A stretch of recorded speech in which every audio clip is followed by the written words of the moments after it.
কিছু কিছু মানুষ আছে কুরবানি দেওয়ার আগে গরু কিনলে বড় গরুটা কিনবো, সুন্দর গরু কিনবো, কেউ যেন বাড়ির থেকে একটা টুকরা না নিয়ে ফেরত যায়, তাদের মনে কষ্ট দেওয়া যাবে না।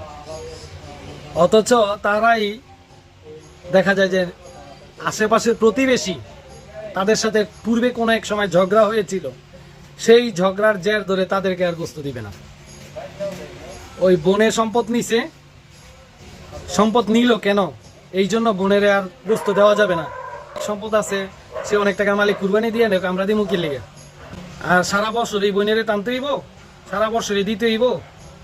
আর প্রতিবেশী হারে দিতাম না, অমুকরে দিমু, অমুকরে দিতাম না, তুমুকরে দিমু, মানে কুরবানির গোস্ত নিয়ে তাদের প্রতিযোগিতা শুরু হয়ে যায়।